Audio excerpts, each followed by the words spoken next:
You breathe this way for 3 days and see what will happen to you. 3 days? Well, that's wishful thinking. After many, many years of yoga practice, I can guarantee from personal experience that it takes at least 3 weeks or 3 months, maybe 3 years, to master such breathing techniques. Why? Well, point number one, the body and the mind has to register and process the changes made upon it by such methods. Point number two, we have to be mindfully clear about what we are doing. And this means that we have to observe ourselves as we practice, and with that objectivity, make sure that we are doing things the way we have been taught. Finally, we have to ensure assiduity. And this is a major point in yoga philosophy. There is a Sanskrit word for it, and it's called abhyasa. Abhyasa. And it truly means applying oneself with dedication and assiduity. So in other words, we can do 5 minutes every day, 5 minutes regularly, but the important thing is to keep up the rhythm, maintain assiduity in our mental approach, and also asking ourselves why we are doing such practices. It's very important. And of course, practice makes good. Regular practice makes better. The personal time factor cannot be ignored. We need time to do things correctly. We need to practice to better ourselves and to better our methods. We should never be in a rush. Never rush for things. Never rush for achievement. So to conclude, do not dream that you can achieve results in just 3 days. Now United States Navy is supposedly using this for the Navy SEALs to stay calm and composed in dangerous combat situations. The respiratory rhythm also controls some of the activity of the brain region involved in attention, wakefulness, anxiety. How we breathe can directly influence the brain. Today, a lot of research, recently these research papers have been published, how breath is related to your mental status and your sense of experience of life. See, there are 5 manifestations of prana, which are prana vayu, samana vayu, apana, udana and vyana. The Sanskrit word vayu really means wind. In other words, flows of energy throughout our body. The first area affected or considered is the chest and head region, which governs our thought process, our alertness, our wakefulness, and the survival factor. Next, the abdomen and pelvis region, which governs the elimination of waste, but also the quality of breathing through use of the abdomen and its muscles. Next, the navel area, which is really the area of instinct and which governs discernment. Next, the throat area, which governs expression of the self, our emotions, our release of sentiments. Finally, the whole body, which is really the efficacy of circulation of energy, which governs our pervasiveness or stamina, our expansiveness, or how we deal with the environment and the situation around us. How do we use this knowledge of prana vayus during practice? Well, try to become aware of them as you practice. Try and feel if there's any effect. Today, recent studies are saying that the neurons which control and moderate your breathing also control and moderate 3 fundamental aspects of your alertness, your wakefulness and your anxiety. So our neurons control alertness, wakefulness, anxiety, and breathing affects neurons. So, various emotions can be affected by breath. How we breathe can influence our emotions, declared. As for slow breathing, we can interpret this by measured breathing can positively affect all these organs via messages to the vagus nerve.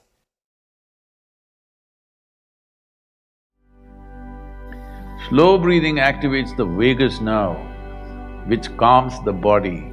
Heart rate slows and becomes regular. Blood pressure decreases. Wow! The vagus nerve, a vast subject. Briefly, the vagus nerve has as origin the brain stem, cerebellum, and extends down through the neck, connecting with the larynx and pharynx, the lungs, cardiac organs, stomach, liver, spleen, kidneys, colon and small intestine. These vital organs regulate our needs: expression, heart rate, digestion and filtration, survival instinct, fight and flight. Thus, Sadhguru's quote, affecting the brain. And the respiratory rhythm also controls some of the activity of the brain region involved in attention, wakefulness, anxiety. How we breathe can directly influence the brain. Influence the brain, enrich life experience, better life experience.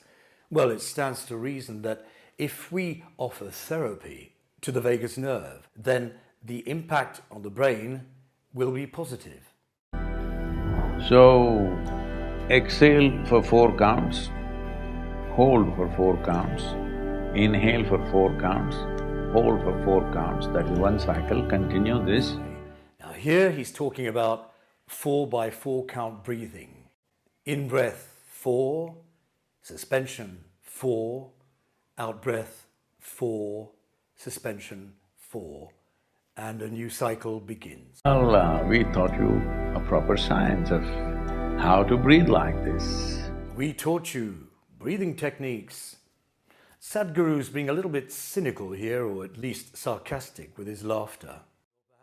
Perhaps his underlying thought is that Americans are champions at recuperating and marketing information, to the degree that their military forces are even deploying such ancient methods. Whatever, he should feel pleased or even proud that the wise men, the seers of India, have over the centuries developed so many methods that have helped us in our self-realization and wellness, and that these methods have not been forgotten or lost. Indeed, they have been adopted and found a new life elsewhere in the world and everywhere in the world these days. The Western world has done so much with these ancient methods and techniques, revising them, developing new techniques that have helped so many thousands, hundreds of thousands, maybe millions of people all over the globe. He, in turn, recuperated and got his methods or developed his methods from yoga schools and communities in India.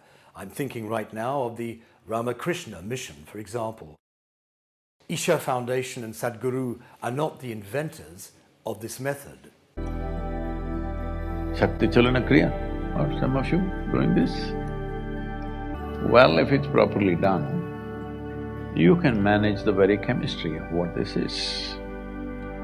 This is the most sophisticated chemistry or chemical factory on the planet. The question is only… This, well, I believe that Sadhguru here is alluding to his concept of inner engineering.